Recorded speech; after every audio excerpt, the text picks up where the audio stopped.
दोस्तों, नीमगांव नाम के गांव के पास एक घना जंगल पड़ता था, जहां अनेक तरह के पशु पक्षी निवास किया करते थे। इसी जंगल के किनारे पर एक छोटी सी कुटिया बनाकर एक विधवा स्त्री रहा करती थी, जिसका नाम था सावित्री। सावित्री की उम्र लगभग 25 से 30 साल के बीच में थी और उसका पति 1 साल पहले ही इस दुनिया से किसी भयानक बीमारी के कारण चला गया था। सावित्री के पास अब कोई सहारा नहीं था। वो जंगल से लकड़ियां इकट्ठा करती और गांव में कुछ सिलाई बुनाई का काम करके अपने जीवन को किसी तरह से जीती थी। वह सुंदर थी, लेकिन उसकी आंखों में गहरा दुख रहता था, क्योंकि गांव के लोग उसकी सुंदरता के पीछे उसके अकेलेपन का उपहास करते थे। पर सावित्री ने कभी किसी की बात का बुरा नहीं माना। उसके लिए अब जीवन का अर्थ बस रोज की आवश्यकताओं को पूरा करना और किसी तरह से दिन काटना ही रह गया था। एक दिन सावित्री जंगल में लकड़ियां इकट्ठा कर रही थी कि तभी पास के पेड़ से एक बड़ा सा बंदर नीचे उतरा और उसके सामने आकर बैठ गया। सावित्री उस बंदर को देखकर थोड़ा डर गई, लेकिन जब बंदर ने कोई आक्रमण नहीं किया और बस एक तक निगाहें लगाई उसे देखता रहा, तो वो कुछ शांत हुई। सावित्री ने धीरे धीरे उससे नजरें मिलाई और कहा, तू कौन है? क्या चाहता है? उसके इतना कहते ही बंदर ने सिर झुका दिया, जैसे कि ये बात उसकी समझ में आ गई हो। सावित्री हल्के से मुस्कुरा दी और फिर अपने काम में लग गई। बंदर वहीं बैठा रहा और उसे देखता रहा। जब सावित्री अपनी लकड़ियों को बांधने लगी, तो बंदर आकर उसकी मदद करने लगा। सावित्री आश्चर्यचकित रह गई। उसने बंदर के सिर पर प्यार से हाथ फेरा और कहा, तू बहुत समझदार है। उस दिन के बाद से नित्य वो बंदर सावित्री के पास आता। वो कभी उसके लिए फल लेकर आता, तो कभी उसके काम में किसी तरह की मदद कर देता। कभी कभी वो सावित्री की झोपड़ी के सामने बैठकर शाम तक खेलता। सावित्री के जीवन में एक नया रंग भर चुका था। उसके होठों पर मुस्कान लौट आई थी।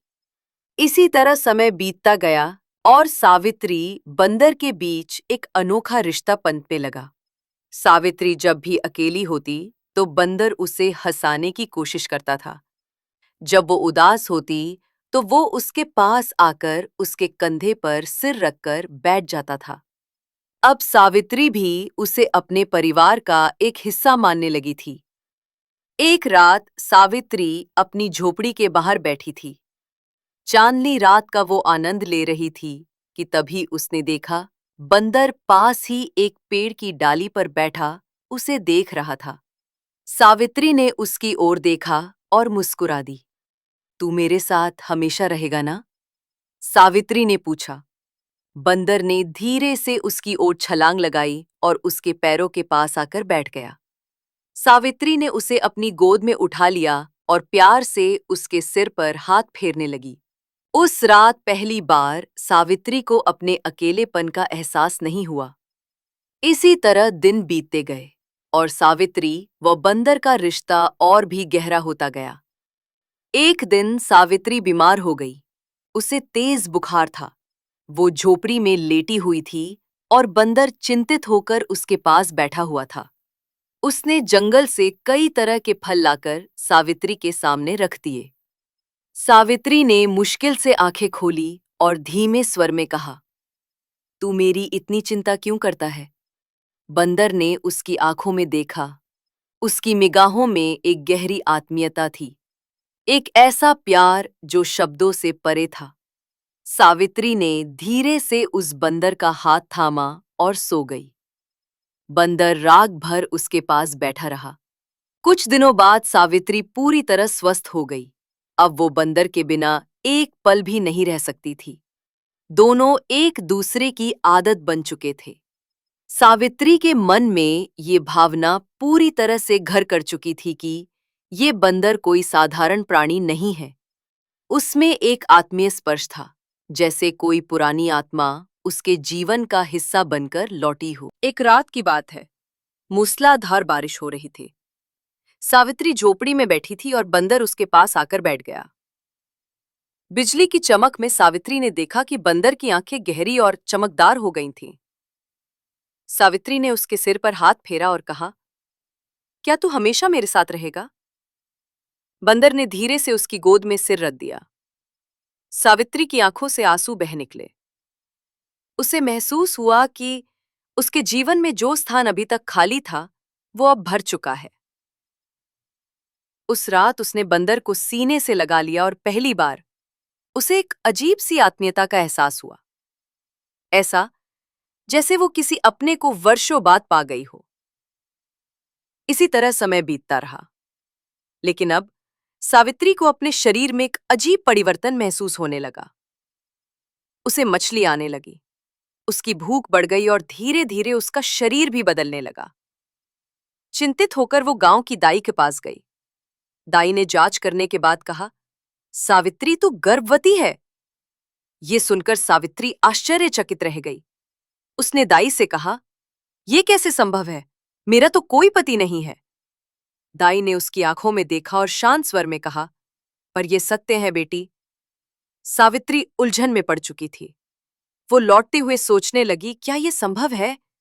उसे वो रात याद आई जब उसने बंदर को अपने पास सुलाया था और उसके मन में एक विचित्र शांति, एक गहन आत्मीयता का एहसास हुआ था।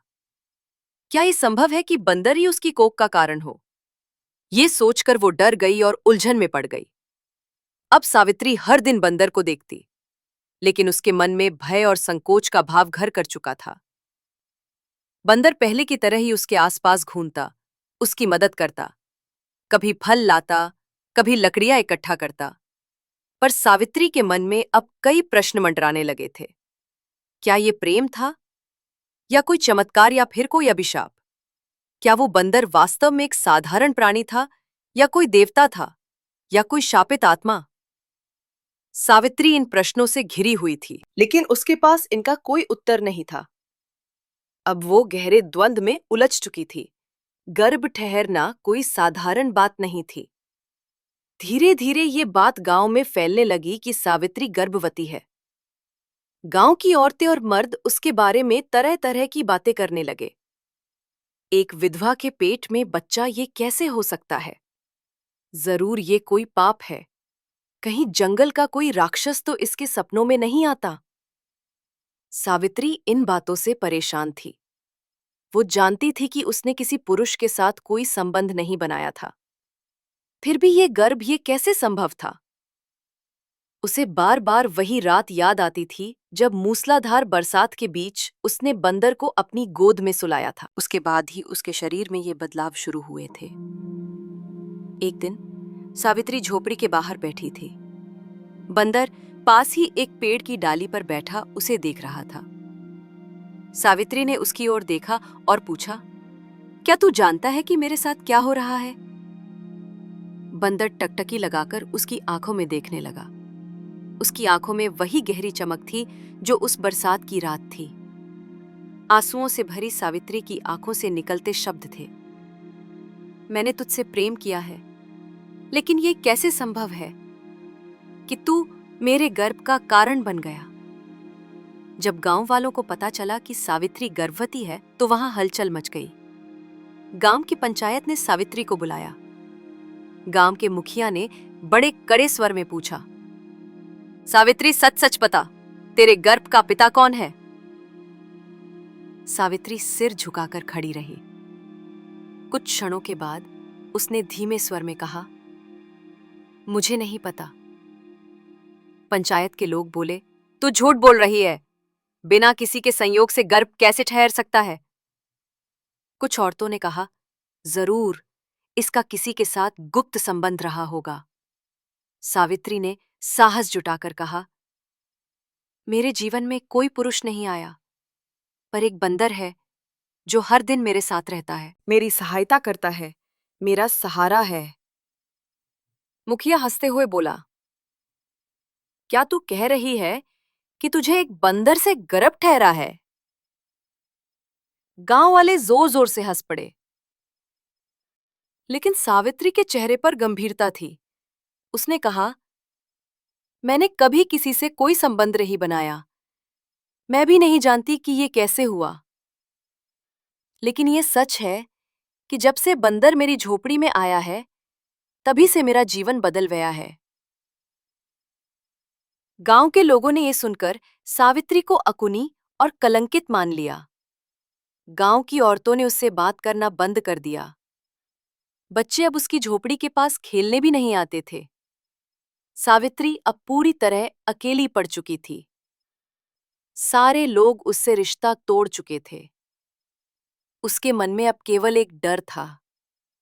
कैसे वो इस दुनिया में अपने बच्चे के साथ जिएगी? उसने एक छोटी सी झोपड़ी बना ली थी, लेकिन डर उसे रोज रात को जगाए रखता था। वो जागती रहती, अपने पेट पर हाथ फेरती और महसूस करती कि उसके गर्भ में पल रही संतान की हरकतें बढ़ रही हैं। फिर भी उसका मन असमंजस में था, बेचैन था। एक दिन वो अकेली झोपड़ी में थी। तभी वही बंदर आया, धीरे से उसके सामने घुटनों पर सिर रख दिया।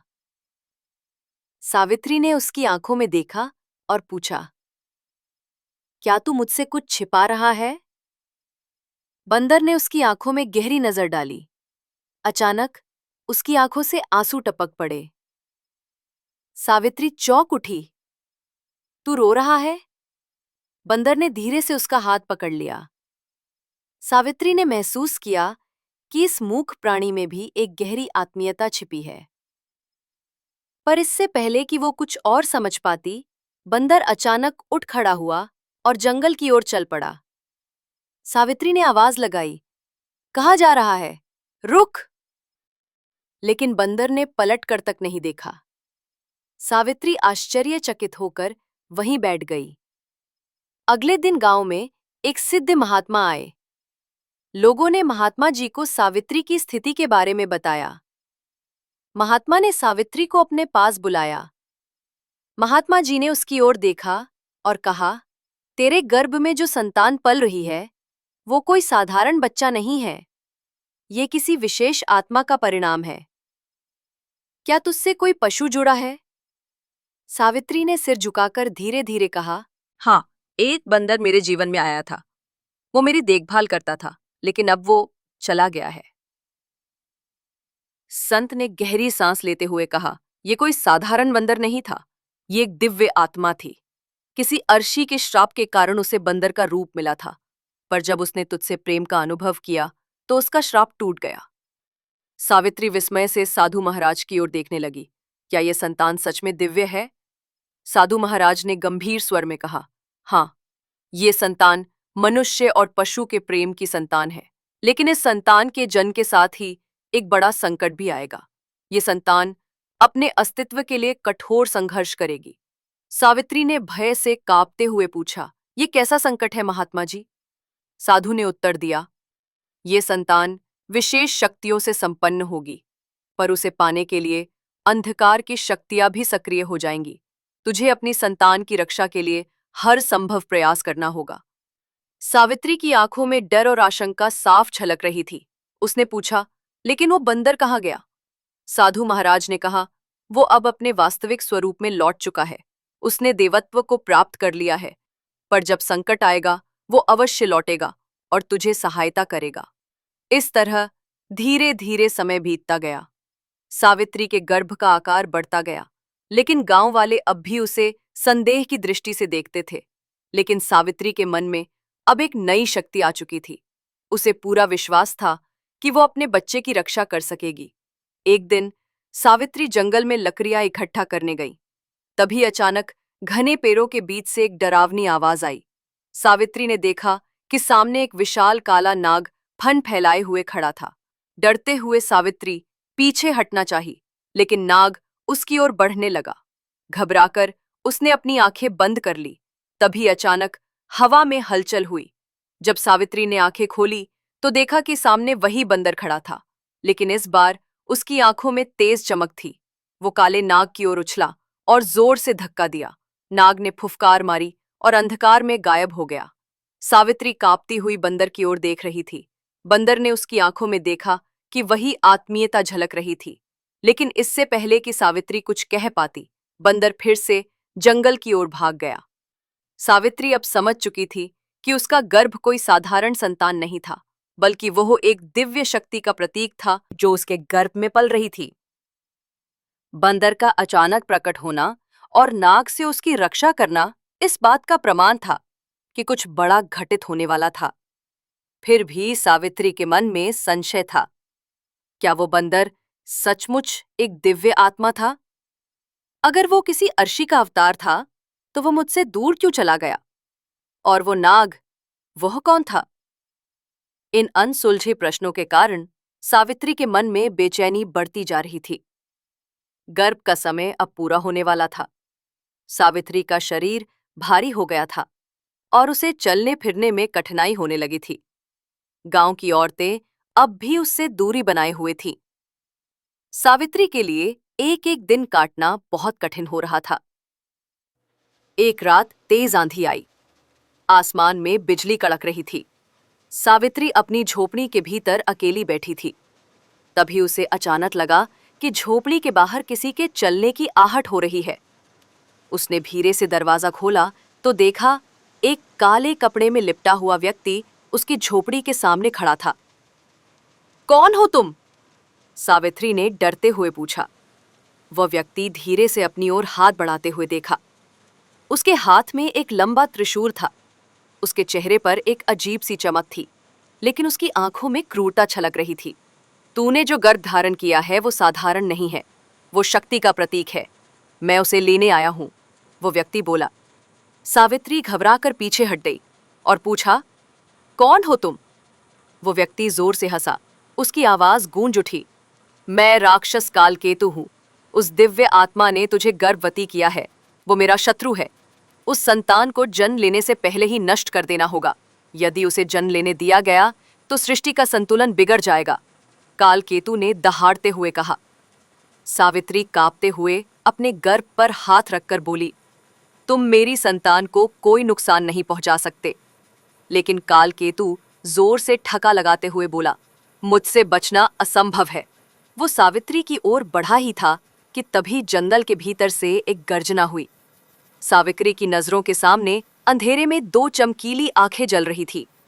काले बादल की तरह एक विशाल आकृति प्रकट हुई। वही बंदर था। वो बंदर एक छलांग लगाकर सीधे राक्षस कालकेतु के सामने आ खड़ा हुआ।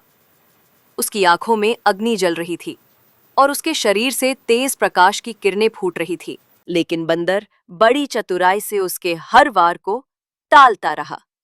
फिर अचानक बंदर ने पूरी ताकत से कालकेतु के सीने पर एक भयंकर प्रहार किया। कालकेतु जमीन पर गिर पड़ा और दर्द से कराने लगा। तभी आकाश में बिजली कड़कने लगी और चारों ओर दिव्य प्रकाश फैल गया। कालकेतु का शरीर जलने लगा, धुएं में बदलकर धीरे धीरे अदृश्य हो गया। वो बंदर सावित्री की ओर देखने लगा। उसकी आंखों में गहरी शांति और करुणा थी। डर से कांपती हुई सावित्री ने फुसफुसाया, तू कौन है? बंदर धीरे धीरे उसकी ओर बढ़ा, अपनी नरम हथेली सावित्री के हाथों में रख दी। तभी उसकी पूरी देह से दिव्य प्रकाश फूटा और वो एक सुंदर युवक में परिवर्तित हो गया। सावित्री आश्चर्यचकित रह गई। उसके सामने एक सुंदर दिव्य युवक खड़ा था, जिसके शरीर से तेज झलक रहा था। उसकी आंखों में करुणा और प्रेम की गहराई थी। मैं कोई साधारण बंदर नहीं था, सावित्री। मैं अर्शी का पुत्र हूं। मेरे ऊपर शाप था कि जब तक मैं किसी स्त्री के प्रेम की परीक्षा नहीं दूंगा, तब तक मुझे पशु योनि में ही रहना होगा। सावित्री ने बड़ी हैरानी से पूछा, फिर तूने मुझसे प्रेम क्यों किया? उस युवक ने कहा, क्योंकि तेरा प्रेम निश्चल और निस्वार्थ था। तूने मुझसे बिना किसी लालच के प्रेम किया था। यही कारण है कि मेरा शाप समाप्त हो चुका है। लेकिन अब एक नई परीक्षा सामने है। सावित्री ने चौंकते हुए पूछा, कैसी परीक्षा? उस युवक ने कहा, तेरे गर्भ में पल रही संतान कोई साधारण संतान नहीं है। वो सृष्टि के संतुलन का प्रतीक है। लेकिन कालकेतु जैसे राक्षस अभी भी सक्रिय है। उस संतान को जन्म लेने से रोकने की कोशिश करेंगे। तुझे इसकी रक्षा करनी होगी। सावित्री ने युवक का हाथ थामा और कहा, लेकिन तूने मुझे अकेला क्यों छोड़ दिया था? उस युवक ने कहा, मैंने तुझे इसलिए छोड़ा था ताकि मेरा प्रेम सच्चा साबित हो सके। मैं जानना चाहता था कि तू मेरे बिना भी अपनी संतान की रक्षा करेगी या नहीं, और तूने साबित कर दिया कि तू सच्ची संगिनी है। सावित्री की आंखों से आंसू बह निकले। उसने उस युवक को सीने से लगाकर कहा, मैं तुझे कभी नहीं जाने दूंगी। उस युवक ने कहा, अब मैं तुझे छोड़कर कभी जाऊंगा भी नहीं, लेकिन तेरे गर्द की रक्षा के लिए मुझे एक बार फिर से अपने दिव्य स्वरूप में जाना होगा। मैं तब लौटूंगा जब तेरे और तेरे गर्भ के जीवन पर खतरा मंडराएगा। सावित्री ने घबराकर कहा, लेकिन अगर तू चला गया तो मैं अकेली कैसे रहूंगी? उस युवक ने उसके चेहरे को दोनों हाथों से थामते हुए कहा, तेरे मन में जो शक्ति है वही तेरी रक्षा करेगी, और मैं तेरे साथ सदा रहूंगा, भले ही तू मुझे देख ना सके। उस युवक ने धीरे से सावित्री का हाथ छोड़ा और फिर से तेज प्रकाश में बदलकर बंदर के रूप में लौट आया। बंदर ने सावित्री की ओर अंतिम बार प्रेम से देखा और जंगल की ओर दौड़ गया। सावित्री वहीं बैठी रही। उसके मन में भय और प्रेम दोनों का मिश्रण था। वो जानती थी कि जो संतान उसके गर्भ में पल रही है वो अब केवल उसका भाग्य नहीं थी, वो संतान सृष्टि के भविष्य की रक्षक थी। सावित्री के गर्भ का समय पूरा हो रहा था। उसके शरीर में हलचल बढ़ने लगी थी। गांव के लोग अब भी उसे शंका की दृष्टि से देख रहे थे, लेकिन सावित्री के मन में अब किसी प्रकार का संशय नहीं था। कोई डर नहीं था, कोई भय नहीं था। उसे पूरा विश्वास था कि उसकी संतान का जन्म एक दिव्य उद्देश्य के लिए हो रहा है। सुबह होते ही गांव में अजीब सी हलचल मच गई। आसमान में अंधकार छा गया।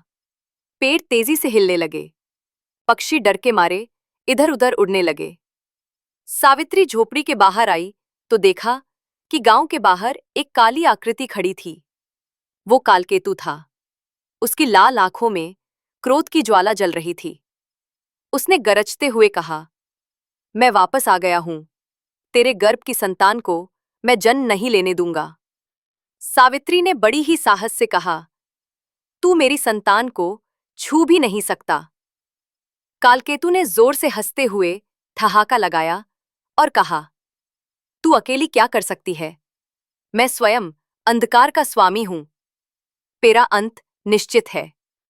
सावित्री ने अपने गर्भ पर हाथ रखा और कहा, मेरे गर्भ की रक्षा स्वयं ईश्वर कर रहे हैं। तू चाहे जितना प्रयास कर ले, मेरी संतान को छू भी नहीं सकता। कालकेतु ने जोर से हंसते हुए ठहाका लगाया और कहा, तू अकेली क्या कर सकती है? मैं स्वयं अंधकार का स्वामी हूं। तेरा अंत निश्चित है। सावित्री ने अपने गर्भ पर हाथ रखा और कहा, मेरे गर्भ की रक्षा स्वयं ईश्वर कर रहे हैं। तू चाहे जितना प्रयास कर ले, मेरी संतान को तू नुकसान नहीं पहुंचा सकता। उस राक्षस कालकेतु ने त्रिशूल उठाया और सावित्री की ओर उछाल दिया। सावित्री ने आंखें बंद कर ली। तभी अचानक हवा में एक गर्जना हुई। सावित्री ने देखा कि सामने वहीं बंदर खड़ा था। उसकी आंखों में अग्नि की ज्वाला निकल रही थी। बंदर ने छलांग लगाकर त्रिशूल को हवा में पकड़ लिया और उसे कालकेतु की ओर फेंक दिया। त्रिशूल कालकेतु के सीने में जाकर धंस गया और कालकेतु दर्द से चीख उठा। बंदर ने कहा, कालकेतु, तेरा अंत अब निश्चित है। अब तू इस सृष्टि का हिस्सा नहीं रहेगा। कालकेतु ने क्रोध में कहा, तू मुझे नहीं हरा सकता। तो बंदर ने जोर से छलांग लगाई और कालकेतु के सिर पर प्रहार किया।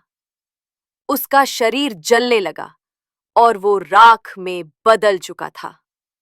सावित्री ने देखा कि बंदर अब धीरे धीरे उसके पास आ रहा था। उसकी आंखों में प्रेम और शांति का भाव था। बंदर ने उसके हाथ को छुआ और कहा, अब तुझे अपने भाग्य का सामना करना है। सावित्री ने अचानक तेज पीड़ा का अनुभव किया। वो जमीन पर जाकर बैठ गई और बंदर ने उसके सिर पर हाथ रखा। सावित्री को लगा जैसे एक दिव्य शक्ति उसके भीतर प्रवेश कर रही हो। धीरे धीरे उसके दर्द के बीच एक मधुर रोशनी प्रकट हुई। एक शिशु के रोने की आवाज सुनाई देने लगी। सावित्री ने देखा कि उसकी गोद में एक दिव्य बालक था, जिसके शरीर से स्वर्णिम प्रकाश निकल रहा था। बंदर ने उस बालक को देखा और कहा, यह संतान मानव और देव के मिलन का प्रतीक है। यह भविष्य में सत्य और धर्म की स्थापना करेगा। इसकी रक्षा करना तेरा कर्तव्य है। सावित्री ने प्रेम से बालक को अपनी गोद में उठा लिया और कहा, मैं इसकी रक्षा जरूर करूंगी। बंदर ने मुस्कुराते हुए कहा, अब मेरा कार्य पूरा हो चुका है। सावित्री ने घबराकर कहा, अब तू मुझे छोड़कर मत जाना। तो बंदर ने कहा, अब मुझे अपने वास्तविक स्वरूप में लौटना है, लेकिन तुझे मेरी आवश्यकता होगी। मैं अवश्य लौटूंगा। सावित्री ने उस बालक को अपनी गोद में उठा लिया और कहा, मैं जानती हूं कि तू मुझे कभी अकेला नहीं छोड़ेगा। बंदर ने उसकी ओर प्रेम से देखा और धीरे धीरे स्वर्णिम प्रकाश में लुप्त हो गया। सावित्री ने आसमान की ओर देखा और महसूस किया कि अब उसका जीवन एक नई दिशा में बढ़ चुका था। गांव के लोग, जो पहले सावित्री को कलंकित मानते थे, अब उसे देवी की तरह पूजने लगे थे। सावित्री ने अपने पुत्र का पालन पोषण अत्यंत प्रेम और साहस के साथ किया। उसे विश्वास था कि जिस दिन उसके पुत्र के सामने कोई संकट आएगा, उस दिन वही दिव्य बंदर उसके सहारे के लिए लौट आएगा। बंदर का प्रेम अब सावित्री के जीवन का अभिन्न हिस्सा बन चुका था। इस तरह से यह कथा प्रेम और दिव्यता का प्रतीक है, जो युगों युगों तक लोगों को प्रेरित करती रहेगी। दोस्तों, यह कहानी एक विधवा स्त्री और बंदर की आपको कैसी लगी?